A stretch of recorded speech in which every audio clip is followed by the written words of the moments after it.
Hi friends, ಎಲ್ಲರಿಗೂ ನಮಸ್ಕಾರ. ಬನ್ನಿ ಫ್ರೆಂಡ್ಸ್, ಶಾರದೆ ಸೀರಿಯಲಿನ ಇವತ್ತಿನ ಸಂಚಿಕೆಯಲ್ಲಿ ಏನಾಗ್ತಿದೆ ಅಂತ ನೋಡ್ಕೊಬರೋಣ. ಅದಕ್ಕೂ ಮುಂಚೆ ಯಾರೆಲ್ಲ ನನ್ನ ವಿಡಿಯೋ ನೋಡ್ತಾ ಇದ್ದಾರೆ ಫ್ರೆಂಡ್ಸ್, ಅವರೆಲ್ಲ ಪ್ಲೀಸ್ ಪುಟ್ಟದೊಂದು ಲೈಕ್ ಮಾಡಿ, ಹಾಗೆ ಫಾಲೋ ಮಾಡೋದನ್ನ ಮರಿಬೇಡಿ. ಬನ್ನಿ ಸ್ಟಾರ್ಟ್ ಮಾಡೋಣ ಫ್ರೆಂಡ್ಸ್. ಮೊದಲಿಗೆ ಇಲ್ಲಿ ಮನೆಯವ್ರು ಬೇಡ ಅಂತ ಅಂದರೂ ಸಹ ಸಿದ್ದು, ಶಾರದಾ ಹಾಗೆ ಅನುಸೂಯ, ಆರತಿ ಎಲ್ಲರೂ ಸಹ ಪೂಜೆಗೆ ಹೊರಟು ಬಂದೇ ಬಿಡ್ತಾರೆ. ಹೊರಗಡೆ ಸಿದ್ದು ಶಾರದಂಗೋಸ್ಕರ ಕಾಯ್ತಾ ಇರಬೇಕಾದ್ರೆ ಹೊರಗಡೆ ಬಂದಾಗ ಶಾರದನ ನೋಡಿ ಅವನಿಗೆ ತುಂಬ ಅಂದರೆ ತುಂಬ ಖುಷಿ ಆಗ್ತಿರುತ್ತೆ. ಹಾಗೆ ಎಲ್ಲರೂ ಕಾರಲ್ಲಿ ಕೂತ್ಕೋತಿರ್ಬೇಕಾದ್ರೆ ಶಾರದನ ನೋಡಿಕೊಂಡು ತನ್ನ ಮನಸ್ಸಲ್ಲಿ ಹೇಳ್ಕೊತಾ ಇರ್ತಾನೆ, ಪರವಾಗಿಲ್ಲ ಸಿದ್ದು, ನಿನ್ನ ಟೇಸ್ಟು ತುಂಬ ಚೆನ್ನಾಗಿದೆ, ಈ ಸ್ಯಾರಿ ಶಾರದವ್ರಿಗೆ ತುಂಬ ಚೆನ್ನಾಗಿ ಕಾಣ್ತಾ ಇದೆ, ಪರವಾಗಿಲ್ಲ, ಹೆಂಡ್ತಿಗೆ ತುಂಬ ಚೆನ್ನಾಗಿರೋ ಸ್ಯಾರಿನೇ ತೆಗಿತಾನೆ, ಕಲೆಕ್ಷನ್ ಚೆನ್ನಾಗಿದೆ ಅಂತ ತನ್ನ ಮನಸ್ಸಲ್ಲಿ ಹೇಳ್ಕೊಂಡು ಹಾಗೆ ಬನ್ನಿ ಕಾರ್ ಹತ್ತಿ ಅಂತ ಕರಿತಿರ್ಬೇಕಾದ್ರೆ ಶಾರದಾ ಹಿಂದಗಡೆ ಸೀಟಿಗೆ ಹೋಗೋಕ್ಕೆ ಕೂತ್ಕೊಳ್ಳೋಕ್ಕೆ ಹೋಗ್ತಾ ಇರ್ತಾಳೆ. ಅಷ್ಟೊತ್ತಿಗೆ ದೀಪು ಹೇಳ್ತಾಳೆ, ಆಲ್ರೆಡಿ ಇಲ್ಲಿ 3 ಜನ ಫಿಲ್ ಮಾಡ್ಕೊಂಡಿದ್ದೀವಿ ಈ ಸೀಟ್ನ, ನೀನು ಮುಂದೆ ಹೋಗಮ್ಮ ಅಂತ ಅಂದಾಗ ಆರತಿ ನಗಾಡ್ತಾ ಇರ್ತಾಳೆ. ಹಾಗೆ ಕೋಪ ಮಾಡ್ಕೊಂಡು ಸಿದ್ದುನ ಗುರಾಯಿಸ್ತಿರ್ಬೇಕಾದ್ರೆ ಸಿದ್ದು ಡೋರ್ ತೆಗೆದು ಬನ್ನಿ ಕೂತ್ಕೊಳ್ಳಿ, ಟೈಮ್ ಆಗುತ್ತೆ ಪೂಜೆಗೆ ಅಂತ ಅಂದಾಗ ವಿಧಿ ಇಲ್ದಲೆ ಈ ಕಡೆ ಸಿದ್ದು ಜೊತೆ ಫ್ರಂಟ್ ಸೀಟಲ್ಲಿ ಕೂತ್ಕೊಬಿಡ್ತಾಳೆ. ಕೂತ್ಕೊಂಡು ಯೋಚನೆ ಮಾಡ್ತಿರ್ತಾಳೆ, ನಾನು ಮನೆಯವ್ರನ್ನೆಲ್ಲ ಒಂದು ಮಾತು ಕರಿಬೇಕಿತ್ತು, ಹೇಳ್ದಲೆ ಹಾಗೆ ಬಂದ್ಬಿಟ್ನಲ್ಲ, ನಾನು ಸಹ ಇಷ್ಟ ಇಲ್ದೇ ಪೂಜೆಗೆ ಹೋಗ್ತಾ ಇದ್ದೀನಿ, ಅನಿವಾರ್ಯತೆಯಿಂದ ಹೋಗ್ತಾ ಇದ್ದೀನಿ, ಆದರೂ ಸಹ ನಾನು ಅವ್ರನ್ನೆಲ್ಲ ಕರಿಬೇಕಿತ್ತು, ಅದು ನನ್ನ ಕರ್ತವ್ಯ, ಏನೇ ಆಗಲಿ ನನ್ನ ಆತ್ಮಸಾಕ್ಷಿಗೆ ನಾನು ಮೋಸ ಮಾಡ್ಕೊಳ್ಳೋದು ಬೇಡ, ಕರೆದೇ ಬರ್ತೀನಿ ಅಂತ ಮತ್ತೆ ಪುನಃ ಕಾರಿಂದ ಇಳಿದು ಹೋಗ್ತಿರ್ಬೇಕಾದ್ರೆ ಅವಳದು ಸೀರೆ ಸಿಗಾಕೋಬಿಡುತ್ತೆ. ಹಾಗೆ ನಿಧಾನಕ್ಕೆ ಬಿಡ್ಸೋಕ್ಕೆ ಅಂತ ಹೋಗ್ತಿರ್ಬೇಕಾದ್ರೆ ಶಾರದಾ ಸೇರಿನ ತುಂಬ ಫೋರ್ಸಾಗೆ ಎಳಿತಾ ಇರ್ತಾಳೆ. ಏನು ಮಾಡಿದ್ರು ಬರೋದೇ ಇಲ್ಲ. ಆಗ ಸಿದ್ದು ಬಂದು ಶಾರದಾ ಕೆಳಗಡೆ ಕುತ್ಕೊಂಡು ಈ ಕಡೆ ಸೀಟಿಂದ ನಿಧಾನಕ್ಕೆ ಸ್ಯಾರಿನ ಬಿಡಿಸ್ತಿರ್ಬೇಕಾದ್ರೆ, ನೋಡಿ ಈ ಥರ ನನ್ನ ಕಾಲು ಕೆಳಗಡೆ ಎಲ್ಲ ಕುತ್ಕೋಬೇಡಿ, ನನಗೆ ತುಂಬ ಮುಜುಗರ ಆಗುತ್ತೆ ಅಂತ ಅನ್ಬೇಕಾದ್ರೆ, ನೀವು ನನ್ನ ಹೆಂಡ್ತಿ ಕಂಡ್ರಿ, ಪರವಾಗಿಲ್ಲ ಬಿಡಿ ಅಂತ ಅಂದಾಗ ಶಾರದಾ ಒಂದು ಕ್ಷಣ ಆಶ್ಚರ್ಯದಿಂದ ಸಿದ್ದು ಮುಖನ ನೋಡ್ತಾ ಇರ್ತಾಳೆ. ಪರವಾಗಿಲ್ಲ ಸರ್, ನಾನು ಬಿಡಿಸ್ಕೋತೀನಿ, ನೀವು ಎದಳಿ ಎದಳಿ ಅಂತ ಅನ್ಬೇಕಾದ್ರೆ, ಹೆಣ್ಣು ಅಂತ ಅಂದರೆ ಒಂದು ಶಕ್ತಿ, ಶಕ್ತಿ ಅಂತ ಅಂದರೆ ಒಂದು ದೈವ ಸ್ವರೂಪಿ, ಅದರಲ್ಲಿ ನಮ್ಮಿಬ್ಬರಲ್ಲೂ ಮೇಲು ಕೀಳು ಯಾವ ಥರ ಇಲ್ಲ ಆಯಿತಾ, ಕಾಲ್ದೊಳಗಡೆ ಕುತ್ಕೊಂಡೋಕ್ಕೆ ನನಗೇನು ಮುಜುಗರ ಇಲ್ಲ ಅಂತ ಸಿದ್ದು ಹೇಳ್ತಿರ್ಬೇಕಾದ್ರೆ ಶಾರದಾ ಮನಸ್ಸಲ್ಲಿ ಒಂಥರ ಬೇಜಾರಾಗ್ತಾ ಇರುತ್ತೆ. ಪರವಾಗಿಲ್ಲ ಸರ್, ನಾನು ತಗೋತೀನಿ, ನೀವು ಎದ್ದೇಳಿ ಎದ್ದೇಳಿ ಅಂತ ಮತ್ತೆ ಫೋರ್ಸ್ಫುಲ್ಲಾಗಿ ಸ್ಯಾರಿನ ತೆಗಿತಾ ಇರಬೇಕಾದ್ರೆ, ಅಯ್ಯೋ ದೇವ್ರೆ, ನಾನು ಪ್ರೀತಿಯಿಂದ ಕೊಟ್ಟಿರೋ ಸೀರೆ ಅಲ್ವಾ ಅಂದ್ಬಿಟ್ಟು, ನೋಡಿ ಇದು ನಾನು ನಿಮಗೆ ಕೊಟ್ಟಿರೋ ಮೊದಲನೇ ಉಡುಗೊರೆ, ನಿಧಾನಕ್ಕೆ ತೆಗಿರಿ, ಇದೇನಾದರೂ ಹಾಳಾದರೆ ನನ್ನ ಮನಸ್ಸಿಗೆ ತುಂಬ ನೋವಾಗುತ್ತೆ, ನಿಮ್ಮನ್ನೆಷ್ಟು ನಾಜೂಕಾಗಿ ನಾನು ನೋಡ್ಕೋತೀನೋ ಈ ಸ್ಯಾರಿನೂ ಸಹ ಅಷ್ಟು ನಾಜೂಕಾಗಿ ನೋಡ್ಕೋಬೇಕು, ಅದರಿಂದ ನಿಮಗೆ ತುಂಬ ಚೆನ್ನಾಗಿ ಕಾಣುತ್ತೆ ಈ ಸ್ಯಾರಿ ಅಂತ ಅನ್ಬೇಕಾದ್ರೆ ಶಾರದನಿಗೆ ತುಂಬ ಕೋಪ ಬಂದು ಹಾಗೆ ಆರತಿ ಮುಖ ನಾನು ನೋಡ್ತಾ ಇರ್ತಾಳೆ. ಆರತಿ ನಾನು ತಂದಿದ್ದೆ ಅಂತ ಸುಳ್ಳು ಹೇಳಿ ಸೀರೆ ಕೊಟ್ಟಿದ್ದನ್ನು ನೆನ್ಪು ಮಾಡಿಕೊಂಡು ತುಂಬ ಕೋಪದಿಂದ ಸಿದ್ದುನ ಬೈತಾ ಇರ್ತಾಳೆ. ಈ ಸೀರೆನ ನೀವು ಕೊಟ್ಟಿದ್ದು ಯಾಕ್ರೆ ಕೊಟ್ಟರೆ ನೀವು ನನಗೆ, ಇದರ ಅವಶ್ಯಕತೆ ನನಗಿತ್ತಾ ಅಂತ ಬೈತಾ ಇರಬೇಕಾದ್ರೆ, ಅಯ್ಯೋ ಶಾರದವ್ರೆ ಆಗಲ್ಲ ಅಂತ ವಾದ ಮಾಡ್ತಾ ಇರ್ತಾನೆ. ನೋಡಿ ಶಾರದವ್ರೆ, ನಾನು ತಂದ್ಕೊಟ್ಟಿದ್ದು ಆಯಿತು, ನೀವು ಉಟ್ಕೊಂಡಿದ್ದು ಆಯಿತು, ಇವಾಗ ಸುಮ್ಮನೆ ಬನ್ನಿ ಅಂತ ಅಂದಾಗ ಕಣ್ಕಂಡು ಬಿಡ್ತಿರ್ಬೇಕಾದ್ರೆ ದೀಪು ಹತ್ರ ಹೋಗಿ, ದೀಪು ನೋಡು ಆಕಾಶದಲ್ಲಿ ನಕ್ಷತ್ರಗಳು ಎಷ್ಟು ಚೆನ್ನಾಗಿ ಕಾಣ್ತಿದ್ದೀವಿ ಅಂತ ಅಂದಾಗ ದೀಪು ನಗಾಡ್ತಾ ಇರ್ತಾಳೆ. ಅಲ್ಲ ಅಪ್ಪ, ಹಗ್ಲಲ್ಲಿ ಯಾವತ್ತಾದರೂ ಆಕಾಶದಲ್ಲಿ ನಕ್ಷತ್ರಗಳು ನೋಡಿದ್ದೀರಾ, ರಾತ್ರಿ ತಾನೇ ನೋಡೋದು, ನೀವು ಯಾಕೆ ಅಮ್ಮಗೆ ಎದ್ರುಕೊಂಡು ಈ ರೀತಿ ನಿಂತಿದ್ದೀರಾ, ಹೆಂಗೆಂಗೋ ಪೆದ್ದ ಥರ ಮಾತಾಡ್ತೀಯಲ್ಲಪ್ಪ, ನಾನೇ ಇಷ್ಟು ಎದ್ರುಕೊಳ್ಳಲ್ಲ ಅಂತ ನಗಾಡ್ತಿರ್ಬೇಕಾದ್ರೆ ಈ ಕಡೆ ಸಿದ್ದುಗೆ ಮುಜುಗರ ಆಗ್ತಾ ಇರುತ್ತೆ. ಏನು ನನ್ನನ್ನು ಆಡ್ಕೋತಿದ್ದೀರಾ ಅಂತ ಶಾರದಾ ಬೈತಿರ್ಬೇಕಾದ್ರೆ, ಅಲ್ಲ ಶಾರದಾ, ಇವ್ರು ನಿನ್ನ ಗಂಡ ತಾನೇ, ಸೀರೆ ತಂದುಕೊಟ್ರೆ ಏನಾಗುತ್ತೆ, ಈಗ ಉಟ್ಕೊಂಡಿದ್ದಾಯ್ತಲ್ವಾ, ಪೂಜೆಗೆ ತಡವಾಗುತ್ತೆ, ಬಾರಮ್ಮ ಅಂತ ಈ ಕಡೆ ಅನುಸೂಯ ಕರಿತಿರ್ಬೇಕಾದ್ರೆ ಒಂದು ನಿಮಿಷ ಬರ್ತೀನಿ ಅಂತ ಒಳಗಡೆ ಹೋಗ್ತಾ ಇರ್ತಾಳೆ. ಇನ್ನೊಂದು ಕಡೆ ಇಲ್ಲಿ ವಿಮಲಾ ಸಿದ್ದನ ಫೋಟೋ ಇಟ್ಕೊಂಡು ಕಣ್ಣೀರು ಹಾಕ್ತಾ ಇರ್ತಾಳೆ. ಈ ಕಡೆ ಶಾರದಾ ಏನೋ ಕಂಟಕ ಇದೆ, ಅದಕ್ಕೋಸ್ಕರ ನಾನು ಇವ್ರ ಜೊತೆ ಪೂಜೆಗೆ ಹೋಗ್ತಿದ್ದೀನಿ, ಖಂಡಿತ ನನಗೆ ಇಷ್ಟ ಇಲ್ಲ ಅಂತ ಹೇಳಿದ ಮಾತೆಲ್ಲ ನೆನ್ಪು ಮಾಡಿಕೊಂಡು, ನಮ್ಮ ಸಿದ್ದು ಜೀವನದಲ್ಲಿ ತುಂಬ ಕಂಟಗಳಿವೆ ಅಂತ ನನಗೆ ಅವಾಗ ಜ್ಯೋತಿಷ್ಯರು ಚಿಕ್ಕ ವಯಸ್ಸಿನಿಂದಲೂ ಸಹ ಹೇಳ್ತಾ ಇದ್ರು. ಹಾಗೆ ನಾವು ತುಂಬ ವರ್ಷದಿಂದ ಅವನಿಗೆ ಎಷ್ಟೋ ಪೂಜೆ ಪುನಸ್ಕಾರ ಎಲ್ಲನೂ ಸಹ ನಾವು ಮಾಡ್ಕೊಂಡು ಬಂದಿದ್ದೀವಿ, ಅವನಿಗೆ ಜಾತಕಕ್ಕೂ ಸಿದ್ದು ಜಾತಕಕ್ಕೂ ತುಂಬ ಹೊಂದಾಣಿಕೆ ಇದೆ ಅಂತ ಹೇಳ್ತಾ ಇದ್ರು. ಇವಾಗ ಏನು ಮಾಡಲಿ, ಶಾರದನ ಜಾತಕದಲ್ಲಿ ಏನಿದೆಯೋ ನನಗಂತೂ ಗೊತ್ತಿಲ್ಲ, ಒಂದು ಸಲ ನಾವು ಸಿದ್ದು ಜಾತಕನ ತೋರ್ಸೋಣ ಅಂತ ಅಂದರೆ ಮನೆಯವರೆಲ್ಲ ಒಪ್ಪಲ್ಲ, ಯಾಕೆ ಅಂತಂದರೆ ನನ್ನ ಮಗನ ಇಷ್ಟು ದೊಡ್ಡ ಅನ್ಯಾಯ ಮಾಡ್ತಿರ್ಬೇಕಾದ್ರೆ ನಾನು ಅವನ ಬಗ್ಗೆ ಚಿಂತೆ ಮಾಡ್ತಿದ್ದೀನಿ ಅಂತ ಬೈತಾರೆ. ಆದರೆ ಏನು ಮಾಡಲಿ, ಎತ್ತು ಕರುಣು ಭಗವಂತ, ನನ್ನ ಮಗನ ನೀನು ಕಾಪಾಡು ಅಂತ ಕಣ್ಣೀರು ಹಾಕ್ಕೊಂಡು ಹಾಗೆ ಸಿದ್ದು ಫೋಟೋನ ನೋಡ್ತಾ ಇರಬೇಕಾದ್ರೆ ಅಷ್ಟೊತ್ತಿಗೆ ಶಾರದಾ ಬರ್ತಾಳೆ. ಮನೆಯವ್ರ ನೋವಿಗಿಂತ ತಾಯಿ ಕಣ್ಣೀರು ತುಂಬಾ ದೊಡ್ಡದು ಅಂತ ಅನ್ಬೇಕಾದ್ರೆ ತುಂಬ ಕೋಪ ಮಾಡ್ಕೊಂಡು ಶಾರದಾ ಮುಖನ ನೋಡ್ತಾ ಇರ್ತಾಳೆ. ನೀನು ಯಾಕೆ ಇಲ್ಲಿಗೆ ಬಂದೆ, ಏನು ನನಗೆ ಉಪದೇಶ ಮಾಡೋಕ್ಕೆ ಬಂದ್ಯಾ, ನನಗೆ ಸಮಾಧಾನ ಮಾಡೋಕ್ಕೆ ಬಂದ್ಯಾ, ನೀನು ಯಾವ ಉಪದೇಶ ಸಮಾಧಾನ ನನಗೇನು ಬೇಕಾಗಿಲ್ಲ ಆಯಿತಾ, ಯಾವತ್ತು ನನ್ನ ಮಾತು ಮೀರಿ ನನ್ನ ಮಗನ ನೀನು ಮದುವೆ ಆದ್ಯೋ ಆವತ್ತೇ ನನಗೂ ನೀವು ಇರೋ ಬಾಂಧವ್ಯನ ಕಳ್ಕೊಂಡಾಯ್ತು, ಇಲ್ಲಿಂದ ಹೊರಟೋಗು ಅಂತ ಕೋಪ ಮಾಡ್ಕೊಂಡು ಹೇಳ್ತಾ ಇರ್ತಾಳೆ. ನೋಡಿ ಅಮ್ಮ, ನಾನು ಸಿದ್ಧ ಸರ್ಗೋಸ್ಕರ ಬಂದಿದ್ದೀನಿ, ಅವ್ರಿಗೆ ಕಂಟಕ ಇದೆ ಅಂತ ನಿಮಗೂ ಚೆನ್ನಾಗಿ ಗೊತ್ತು, ಯಾವ ತಾಯಿಗಾದರೂ ಸಹ ಎಷ್ಟೇ ನೋವಿದ್ರೂ ಸಹ ಮಗನ ಬಗ್ಗೆ ತುಂಬ ಕಾಳಜಿ ಇದ್ದೇ ಇರುತ್ತೆ, ನೀವು ಮಾತು ಹೊರಟಾಗಿರ್ಬೋದು, ಆದರೆ ನಿಮ್ಮ ಮನಸ್ಸಲ್ಲಿ ಸಿದ್ಧ ಸರ್ ಮೇಲೆ ಬಿಡ್ತಷ್ಟು ಪ್ರೀತಿ ಇಟ್ಟಿದ್ದೀರಾ ಅಂತ ನಿಮ್ಮ ಕಣ್ಗಳೇ ಹೇಳ್ತಾ ಇದೆ. ಹಾಗೆ ದಯವಿಟ್ಟು ಯಾರಾದರೂ ಸಹ ಬಂದು ಆಶೀರ್ವಾದ ಮಾಡಲಿ ಅಂತ ಸಿದ್ಧ ಸರ್ ಬಯಸ್ತಾ ಇದ್ದಾರೆ. ನೀವು ಎತ್ತಪ್ಪ ಅಮ್ಮ, ನೀವಾದರೂ ಬಂದು ಅವರಿಗೆ ಆಶೀರ್ವಾದ ಮಾಡಿದರೆ ಅವರಿಗೆ 10% ಖಂಡಿತ ಕಂಟಕ ದೂರ ಆಗುತ್ತೆ ಅನ್ನೋದು ನನ್ನ ನಂಬಿಕೆ ಅಂತ ಅಂದಾಗ ವಿಮಲ ಕಣ್ಣೀರಾಗ್ತಾ ಇರ್ತಾಳೆ. ಹಾಗೆ ಕಾಲಡಿ ಕುತ್ಕೊಂಡು ಶಾರದಾ ಮತ್ತೆ ಹೇಳ್ತಾ ನೋಡಿ ಅಮ್ಮ, ಈ ಮದುವೆನ ನೀವು ಇಷ್ಟನೇ ಇಲ್ಲದೆ ಇರ್ಬೋದು, ಹಾಗೆ ಒಪ್ತಾನೆ ಇರ್ಬೋದು, ಆದರೆ ನಿಮ್ಮ ಮಗನಿಗೆ ಯಾವುದೇ ರೀತಿ ಅನ್ಯಾಯ ಆಗೋಕ್ಕೆ ನೀವು ಒಪ್ಪಲ್ಲ ಅಂತ ನನಗೆ ತುಂಬ ಚೆನ್ನಾಗಿ ಗೊತ್ತು ಅಂತ ಹೇಳ್ತಿರ್ಬೇಕಾದ್ರೆ ಪುನಃ ಕಣ್ಣೀರ್ ಮೇಲೆ ಕಣ್ಣೀರು ಹಾಕೊಂಡು ಹಾಗೆ ಶಾರದಾ ಮುಖನ ನೋಡ್ತಾ ಇರ್ತಾಳೆ. ಹಾಗೆ ದಯವಿಟ್ಟು ಬಂದು ನಿಮ್ಮ ಮಗನಿಗೆ ಆಶೀರ್ವಾದ ಮಾಡಿ, ದೀರ್ಘಾಶಯ ಆಗಲಿ ಅಂತ ಆಶೀರ್ವಾದ ಮಾಡಿ, ನಾನು ನಿಮ್ಮ ಹತ್ರ ಇಷ್ಟೇ ಬೇಡ್ಕೊಳ್ಳೋದು ಅಂತ ಕಣ್ಣೀರು ಹಾಕೊಂಡು ಕೈ ಮುಗಿದು ಶಾರದಾ ಎದ್ದು ಹೋಗ್ತಾ ಇದ್ರೆ ಆ ಕಡೆ ತಾತ ಶಿವನಾರಾಯಣ್ ಬಂದೇ ಬಿಡ್ತಾರೆ.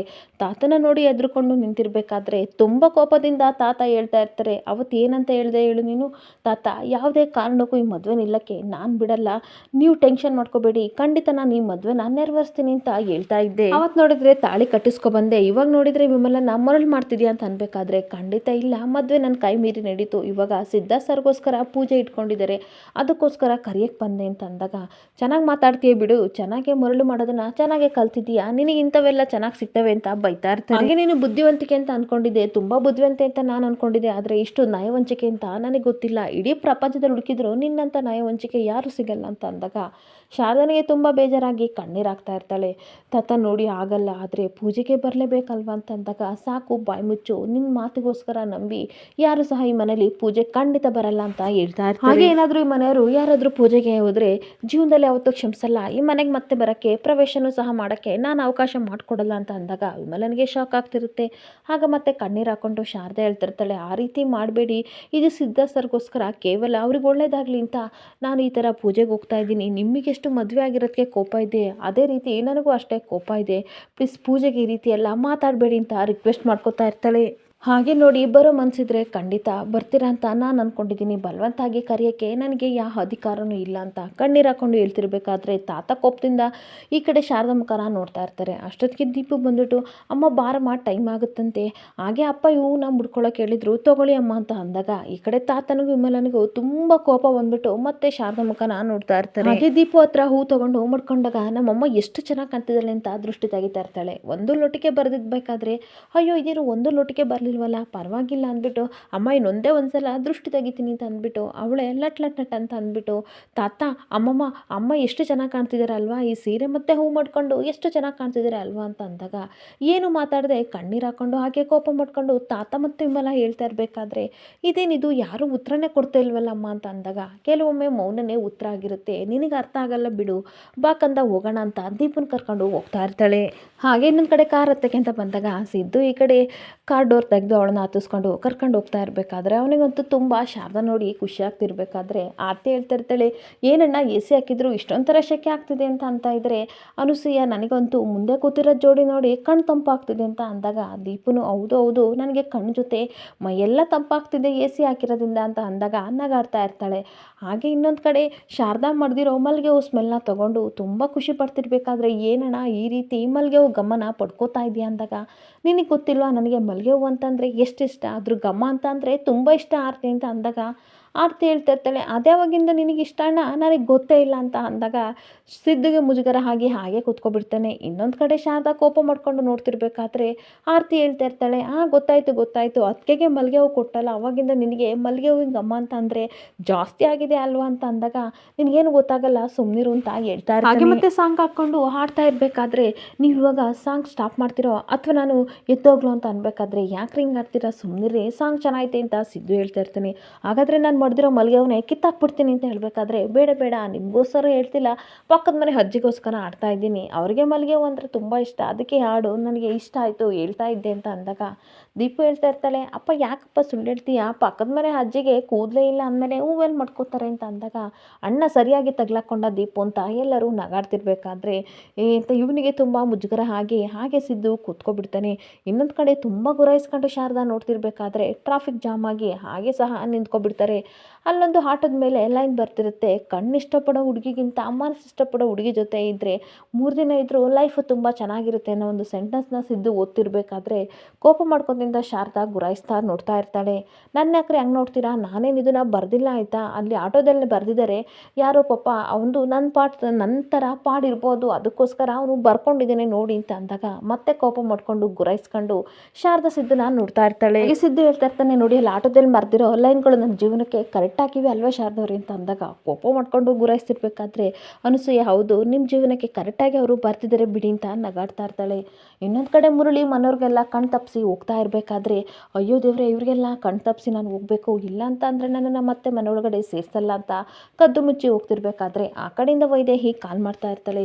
ಏನ್ರಿ ಎಲ್ಲಿದ್ದೀರಾ, ನಾನು ಬಿಸಿಲಲ್ಲಿ ಬೇಯ್ತಾ ಇದ್ದೀನಿ ಇನ್ನೂ ಬಂದಿಲ್ಲ ಅಂತ ಅಂದಾಗ ನೋಡು ಡಿಯರ್ ನೀನೇನೋ ಕನ್ನಡಿ ಮುಂದೆ ಕುತ್ಕೊಂಡು ಇಷ್ಟು ಮೇಕಪ್ ಮಾಡ್ಕೊಂಡು ಹೊರಟ್ಬಿಡ್ತೀಯ, ಆದರೆ ನನ್ನ ಕಷ್ಟ ಹಂಗಲ್ಲ, ಇಲ್ಲಿ ಹದ್ದಿನ ಕಣ್ತರ ಎಲ್ಲರ ಕಣ್ಣು ಇರುತ್ತೆ, ಅವ್ರ ಕಣ್ ತಪ್ಪಿಸಿ ನಾನು ಬರಬೇಕು, ನಿನ್ನ ನೋಡೋಕ್ಕೆ ಖಂಡಿತ ಬರ್ತೀನಿ ಬಿಡು ಅಂತ ಅಂದಾಗ ಬನ್ನಿ ಬನ್ನಿ ಅದಕ್ಕೋಸ್ಕರ ಕಾಯ್ತಾ ಇದ್ದೀನಿ ಅಂತ ಹೇಳಬೇಕಾದ್ರೆ ಫೋನ್ ಕಟ್ ಮಾಡಿ ಖುಷಿಯಿಂದ ಬರ್ತೀನಿ ಅಂತ ಹೋಗ್ತಿರ್ಬೇಕಾದ್ರೆ ವಿಮಲ ರೀ ರೀ ರೀ ಅಂತ ಕೂಗ್ತಾ ಇರ್ತಾಳೆ. ಕೇಳಿಸಿದ್ರು ಕೇಳಿಸ್ತಾನಂಗೆ ತನ್ನ ಪಾಡಿಗೆ ತಾನು ಹೋಗ್ತಾ ಇದ್ರೆ ವಿಮಲ ಮಾತ್ರ ಕಣ್ಣೀರು ಹಾಕ್ಕೊಂಡು ಹೇಳ್ತಾ ಇರ್ತಾಳೆ, ನನ್ನ ಮಗನ್ನ ಜೀವನದಲ್ಲಿ ಕಂಟಕಿದೆ ಅಂತ ಹೇಳಿದ್ರು, ಇವ್ರ ಜೊತೆ ಮಾತಾಡಬೇಕು ಅಂತಂದರೆ ತನ್ನ ಪಾಡಿಗೆ ತಾನು ಹೋಗೇ ಬಿಟ್ಟಲ್ಲ ಅಂತ ಅಳ್ತಾ ಇರ್ತಾಳೆ. ಹಾಗೇನೊಂದು ಕಡೆ ಪೂಜೆಗೆ ಅಂತ ಬಂದಾಗ ಈ ಕಡೆ ಅನಸೂಯ ಹೇಳ್ತಾ ಇರ್ತಾಳೆ, ಮನೆಯವರೆಲ್ಲರೂ ಬಂದಿದ್ರೆ ಈ ಪೂಜೆಗೊಂದು ಅರ್ಥ ಸಿಗ್ತಿತ್ತು ಅಲ್ವಾ ಆರ್ತಿ ಅಂತ ಅಂದಾಗ ಬಿಡಿ ಆಂಟಿ ಏನು ಮಾಡೋಕ್ಕಾಗುತ್ತೆ, ಕರೆದನ್ನು ಕರೆದ್ವಿ ಯಾರು ಬರಲಿಲ್ಲ ಅಂತ ಅಂದರೆ ಎಷ್ಟು ದಿನ ನಾವು ಹೀಗೆ ಇರೋಕ್ಕಾಗುತ್ತೆ, ನಾವೆಲ್ಲ ಇದ್ದೀವಲ್ಲ ಪೂಜೆ ಸರಿಯಾಗುತ್ತೆ ಬಿಡಿ ಟೆನ್ಷನ್ ಮಾಡ್ಕೋಬೇಡಿ ಅಂತ ಅನ್ನೋ ಅಷ್ಟರೊಳಗೆ ವೈದೇಹಿ ಬಂದೇ ಬಿಡ್ತಾಳೆ. ಅರೆ ಆಂಟಿ ನೀವು ಬರ್ತೀರಾ ಅಂತ ನಾನು ಅಂದ್ಕೊಂಡಿರಲಿಲ್ಲ, ಇವಾಗಷ್ಟೇ ಅನಸೂಯ ಆಂಟಿ ಯಾರೂ ಇಲ್ಲ ಅಂತ ಹೇಳ್ತಾ ಇದ್ರು, ಇವಾಗ ನೀವು ಬಂದ್ರಲ್ಲ ಖುಷಿ ಆಯಿತು ಅಂತ ಅಂದರೆ ಈ ಕಡೆ ಶಾತನಿಗೆ ಮಾತ್ರ ಅವಳನ್ನ ನೋಡಿ ತುಂಬ ಬೇಜಾರಾಗ್ತಾ ಇರುತ್ತೆ.